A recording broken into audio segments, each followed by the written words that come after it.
Assalamualaikum warahmatullahi wabarakatuh, Nak. Waalaikumsalam Waalaikumsalam warahmatullahi warahmatullahi wabarakatuh. warahmatullahi wabarakatuh. Alhamdulillahirrabbilalamin. Untuk anak-anak ustazah yang lain yang masih hidup mic-nya, silakan dimatikan mic-nya ya, Nak. Supaya suara ustazah yang kedengaran sama anak-anak ya ustazah, jadi sampai materinya dengan tepat. Oke? Alhamdulillah kita udah masuk ke semester genap. Ini pertemuan pertama kita di pelajaran biologi untuk semester genap. Nah, alhamdulillah anak-anak yang ustazah bentar lagi bakalan lulus-lulusan. Jadi, dimanfaatkan waktunya yang sedikit ini, kemungkinan ada 3 bulan atau sampai 4 bulan lagi aktif belajar. Jadi dimanfaatkan waktunya, dan juga banyak-banyak murojaah materi-materi yang kemarin. Karena insya Allah kalau ananda sekalian usahanya maksimal, nanti akan mudah kok untuk ujiannya, nggak bakalan sulit. Ya, Nak? Oke, bagaimana kabar anak-anaknya Ustazah? Sehat semua, Nak? Alhamdulillah sehat Ustazah. Alhamdulillah pada sehat semua ya. Kita akan masuk materi pembelajaran hari ini karena oh ya, Ustazah mau mengingatkan sama anak-anaknya Ustazah, untuk pembelajaran kita kan, Ustazah akan acuannya ke e-book yang udah Ustazah bagikan yang dulu-dulu itu loh. Ustazah pernah bagikan e-book kan ya? Nah, pembelajaran kita acuannya nanti 90% materinya akan lewat e-book karena itu udah disepakati supaya sama dengan materi yang ada di kelas Ikhwan. Jadi tidak ketinggalan materinya. Nah, untuk pembelajaran di e-book itu ada 6 bab. Nah, boleh dibuka e-booknya sambil Ustazah jelaskan. Untuk di e-book kita 1 tahun, semester ganjil dan semester genap itu ada 6 bab yang mau kita pelajari. Ada 7 bab. Salah Ustazah, ada 7 bab. Nah, untuk semester ganjil itu ada bab 5 bab, dan untuk semester genap ada 2 bab. Nah, jadi karena kita udah masuk semester genap, harusnya kan kita pembelajarannya langsung masuk ke materi semester genap ya, di bab 6 dan bab 7, tinggal 2 bab lagi. Tetapi karena semester lalu kita masih membahas sampai 3 bab. Nah, kita masih sampai 3 bab kan. Jadi utang 2 bab lagi ya. Nah, jadi Ustazah akan lanjutkan bab yang kemarin di semester ganjil supaya nggak ketinggalan yang semester genapnya, ya. Dan untuk materi yang semester genap, itu kan ada evolusi, teori asal usul kehidupan, dan juga bioteknologi. Kalau untuk evolusi, Ustazah tidak jelaskan. Ananda bisa baca literasi aja di buku, karena banyak di situ syubhatnya. Jadi Ustazah nanti akan ringkas-ringkas saja menjelaskannya, dasar-dasarnya saja. Nah, untuk bab 7, Ustazah akan jelaskan tetapi nanti di akhir. Makanya itu, karena kan tinggal 1 bab lagi tuh ya yang mau dikonsentrasikan. Nah, makanya kita akan lanjut aja langsung masuk ke bab 3. Bab 3 masih setengah ya. Nah, bab 3 baru bab 4 dan bab 5. Insya Allah kita akan kejarkan materi kita selesai 1 semester ini atau beberapa bulan ini. Kena.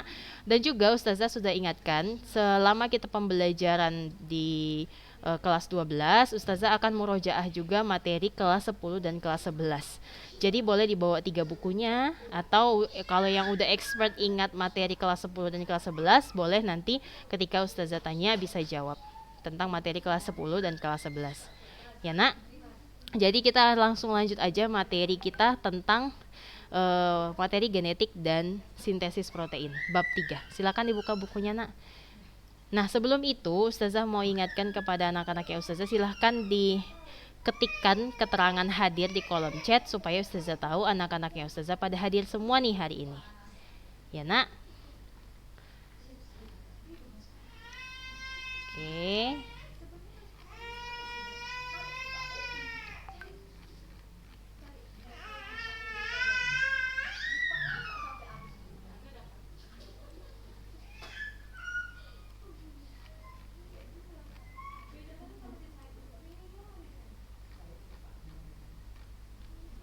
Oke.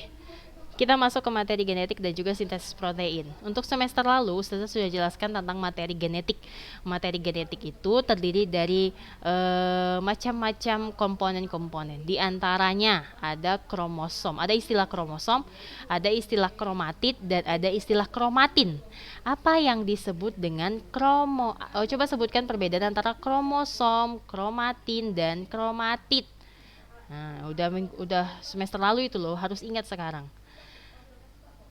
Ustazah nggak tunjuk ya, anaknya Ustazah aja yang mengajukan diri. Insya Allah pada tahu semua kayaknya. Silakan anaknya Ustazah yang tahu apa itu yang dimaksud dengan kromosom, kromatid, dan juga kromatin.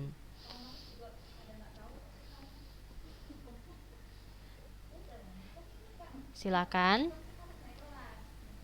Sebutkan namanya. Silakan jawab, Nak.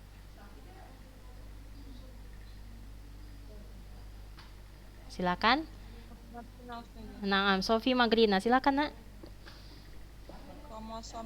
Kromatin itu dia benang-benang halus yang mengandung materi genetik. Kalau kromosom itu kromatin yang berpilin. Kalau kromatid itu kromosom 4 lengan. Nah, Masya Allah, barakallahu fiik.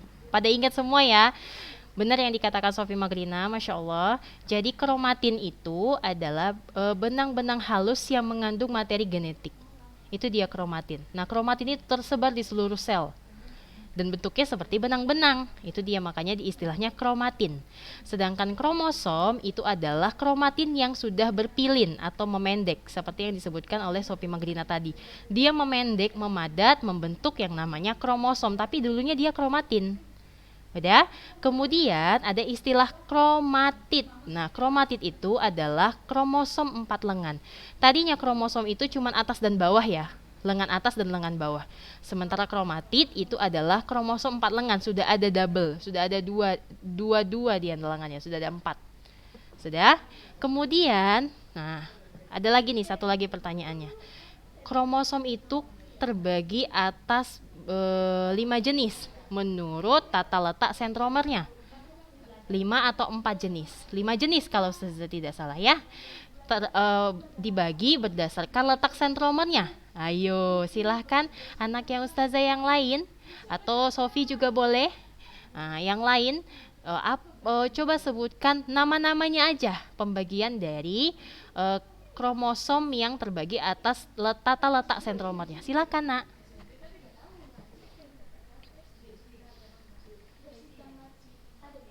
Ayo, silakan.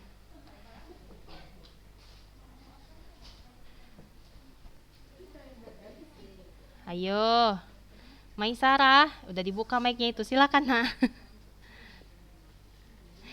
Ayo, Nak, jangan takut. Kromatid. Jadi sudah. Apa tadi? Kromatid, kromonema. Enggak. Kromosom itu kan terbagi atas 5 macam berdasarkan tata letak sentromernya.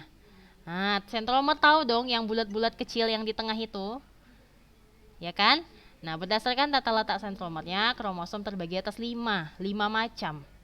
Ayo sebutkan apa-apa saja nama kromosom-kromosom itu. Silakan, Nak. Aisyah Husni sudah. Aisyah Husni, silakan, Nak. Metasentrik itu sudah. Iya, ayo coba sebutkan. Metasentrik. Sub. Ayo lanjut. Submetasentrik. Akrosentrik. Sama talosentrik. Oh, Masya Allah. Benar ya, metasentrik, submetasentrik, kemudian akrosentrik, dan telosentrik. Sudah? Nah, perbedaannya udah pada tahu dong ya perbedaannya. Bisa dilihat di gambarnya perbedaannya. Metasentrik itu adalah kromosom yang memiliki lengan atau panjang lengannya yang hampir sama. Bisa dilihat di sini gambar A, hampir sama ya antara kiri dan kanan. Itu yang disebut dengan metasentrik. Seimbang, meta di tengah. Paham? Kemudian metasentrik itu juga sentromernya berada di tengah-tengah kromosom. Kalau kromosom ini diluruskan, Maka letak si sentromer ini pasti di tengah dong ya. Dia membagi antara lengan atas dan lengan bawah itu sama besarnya. Paham? Naam. Kemudian submetasentrik. Submetasentrik itu adalah kromosom yang memiliki satu lengan kromosom lebih pendek daripada kromosom yang lain. Lengannya ya, lengannya lebih pendek satu. Sudah? Kemudian sentromernya, letak sentromernya itu lebih sedikit bergeser ke arah yang lebih pendek. Paham? Atau lebih sedikit bergeser dari tengah kromosom tapi menuju arah yang lengan yang lebih pendek. Itu dia submetasentrik. Udah? Itu yang kedua. Yang ketiga, akrosentrik itu adalah kromosom dengan satu lengan kromosom sangat jauh lebih pendek kalau dibandingkan sama lengan yang lain. Ada. Berarti kalau antara submetasentrik dengan akrosentrik, lengan yang mana yang paling pendek adalah lengan si akrosentrik. Gitu aja, lebih mudahnya. Paham? Oke. Kemudian letak kromosomnya, letak sentromernya juga begitu. Letak sentromernya menuju yang lengan yang paling pendek. Paham, Nak? Kemudian yang keempat, yang paling mudah, telosentrik. Telosentrik ini adalah kromosom yang hanya memiliki satu buah lengan aja. Dan sentromernya letaknya di ujung. Paham? Naam, Masya Allah, Barakallahu Fik. Kemudian jumlah kromosom. Ustazah udah tugaskan semester lalu tentang jumlah-jumlah kromosom ini ya. Masya Allah banyak juga yang ngasih tugasnya dan alhamdulillah benar-benar semua. Ustazah kemarin suruh, nak coba sebutkan, kan jumlah kromosomnya itu ada 78.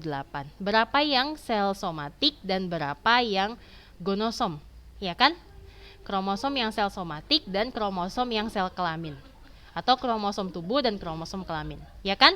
Saya tugaskan dan alhamdulillah Masya Allah benar semua. Nah untuk manusia, nah Ustazah tanya nih, untuk manusia nah ada berapa jumlah kromosomnya? Jumlah ya, jumlah. Kalau yang tidak berpasangan ada berapa jumlahnya keseluruhan? Silakan anaknya Ustazah nggak tunjuk aja. Anaknya Ustazah aja yang sebutkan dirinya. Untuk manusia ada berapa jumlah kromosomnya? 23 Ustazah. 23. Siapa itu? Marhama Ustazah. Siti Marhama, Masya Allah.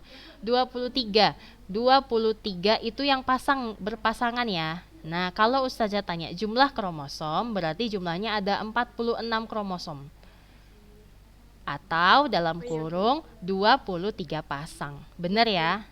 23 pasang atau 46 kromosomnya. Nah, dari yang 23 itu, Nak, dari yang 23 itu berapa yang kromosom tubuh, berapa yang kromosom kelamin? Ayo, anaknya Ustazah. 22 sel somatis ditambah 1 sel kelamin. Masya Allah, Barakallahu Fik. 22 pasang untuk sel somatis dan juga 1 pasang X dan Y untuk yang sel kelamin. Benar ya? Masya Allah. Jadi kalau manusia normal itu jumlah kromosomnya ada 23 pasang. Atau keterangannya adalah, harus diingat ini ya, keterangannya adalah 22 AA. AA itu menunjukkan sel somatis. Ya, 22 AA ditambah dengan X dan Y. Nah, maksudnya adalah 22 set atau 22 pasang kromosom tubuh ditambah 1 pasang kromosom kelamin, kromosom X dan Y. Udah, paham? Nah, Masya Allah, Barakallahu Fik. Itu dia tentang jumlah kromosom. Kemudian tipe-tipe kromosom. Nah, tipe kromosom ada 2 tipe. Ada tipe autosom dan juga ada tipe gonosom. Udah tadi dijelaskan ya. Autosom itu adalah kromosom tubuh atau kromosom biasa. Kromosom tubuh atau kromosom autosom itulah dia yang menjabarkan sifat-sifat yang ada di tubuh kamu. Contoh, rambut hitam, rambut keriting, wajah bulat, wajah peta, wajah love-love, mata sipit, hidung mancung, dan sebagainya. Tinggi badan, pendek, kemudian bentuk tangan, bentuk kaki, nah itu dijabarkan atau ditentukan oleh kromosom tubuh. Ada? Kemudian ada kromosom gonosom atau kromosom kelamin. Nah, kromosom kelamin ini adalah kromosom yang menentukan jenis kelamin suatu makhluk hidup. Ada? Dan umumnya kan tadi Ustazah bilang, kromosom kelamin itu kalau pada manusia ada X dan Y ya. Berpasangan ya, X dan Y. Untuk yang X itu menentukan jenis kelamin betina atau jenis kelamin perempuan. Sedangkan kromosom atau gonosom yang Y itu menentukan jenis kelamin yang jantan. Jadi susunan gonosom atau jenis kelamin wanita itu adalah XX, sementara untuk yang pria adalah XY. Ada? Berarti penulisan sel somatisnya ditambah dengan ditambah dengan sel gonosom atau sel kelaminnya adalah 44A. Nah, 44 jumlah kromosom sel somatis ditambah XY itu berarti laki-laki atau pria. Paham? Kemudian untuk 44A ditambah XX atau itu adalah untuk set kromosom wanita. Sudah? Jadi kalau XY itu menunjukkan bahwasanya itu merupakan kromosom pria, sedangkan XX adalah wanita. Paham nak? Kalau tadi jumlah kromosom tadi ada 46 ya? Ada 46. Iya, benar 46. Berarti 44 ditambah X 45 ya, ditambah Y 46. Benar ini 46 ya? 44 AA ditambah XY itu pria, kemudian 44A ditambah XX itu wanita. Nah, ini yang ada yang bingung mungkin di sini, bisa dilihat di layarnya. Autosom di situ katanya kan sel tubuh. Sel tubuh kromosom itu atau kromosom somatis itu ada 44A dan atau 22AA. Apa itu maksudnya Ustazah? Nah, jangan bingung-bingung di sini ya. Kan tadi kita bilang 44A itu jumlahnya kalau dia nggak berpasangan. Tapi kalau disingkat, kalau berpasangan dia adalah 22AA. 22AA itu maksudnya adalah 22 yang berpasangan. 22 pasang. Paham? Karena tadi anak-anak ya Ustazah udah bilang tuh 46 Ustazah jumlah kromosomnya manusia. Ada 46 jumlahnya. Ada 23 pasang. Kalau disingkat ya. Berarti penulisannya adalah kalau penulisan jumlahnya adalah 44 atau 46A ditambah 23AA. Ya, AA itu menunjukkan pasangan. Berpasangan. Paham nak? Oke, jadi jangan bingung-bingung lagi. Ini tipe kromosom ada 2, ada autosom dan juga ada gonosom. Udah? Kemudian kita masuk ke materi genetik. Materi genetik atau kromosom itu mengandung DNA. DNA kepanjangannya adalah deoksiribonukleotisid acid atau gen. Ada? Sama itu ya. Tapi ada beberapa buku yang bilang bahwasanya DNA dan gen itu berbeda. Tapi itu cuma pengertiannya saja. Tetapi kalau dari garis besarnya, gen dan DNA itu sama. Kromosom mengandung gen. Kromosom itu mengandung gen katanya kan. Berarti gen itu sama dengan DNA. Paham? Oke.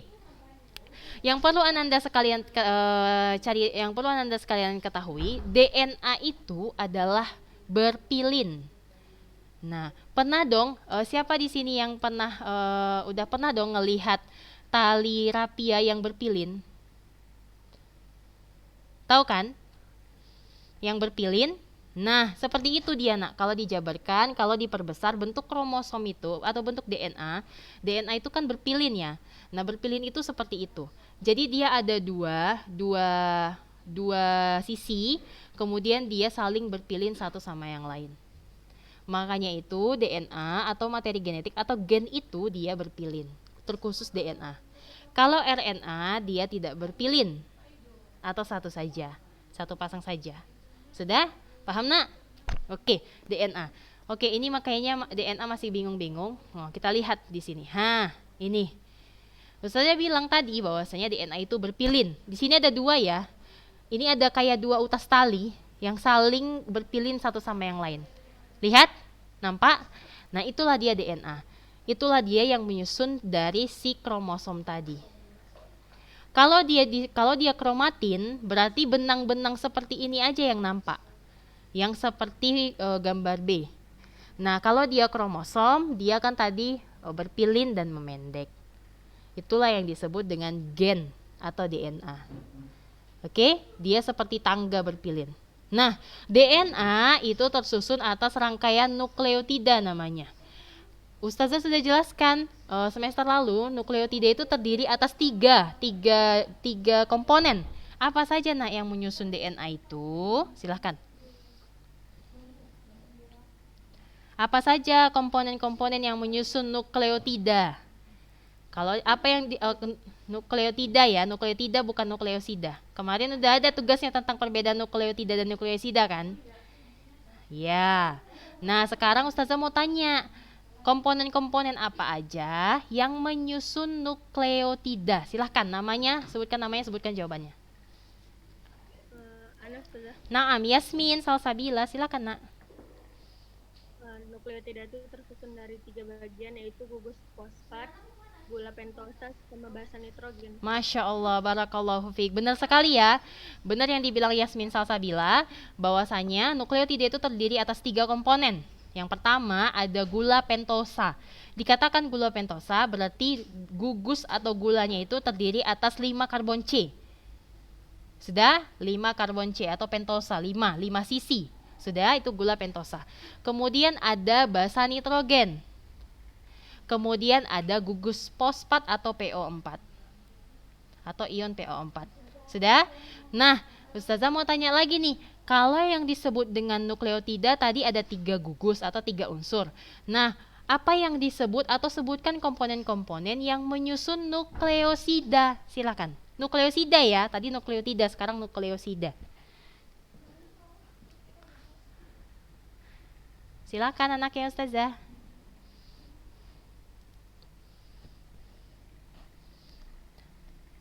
Komponen-komponen apa aja yang menyusun nukleosida? Silakan. Ana Ustazah. Zahrani Nabila, Masya Allah. Silakan nak. Jadi nukleosida itu tersusun dari gula ribosa atau deoksiribosa sama basa nitrogen. Masya Allah, barakallahu fiik. Benar ya yang dibilang Zahrani Nabila. Mungkin ada yang bingung sama yang dibilang Zahrani Nabila. Kata Zahrani, gula ribosa atau gula deoksiribosa. Itu sama aja ya, sama yang dibilang sama Yasmin. Kata Yasmin, gula pentosa. Nah, dijabarkan tuh sama Zahrani, gula pentosa itu ada 2 jenis. Ada gula ribosa, ada gula deoksiribosa. Benar ya? Nah, jadi nukleosida itu terdiri atas 2 komponen, yaitu gula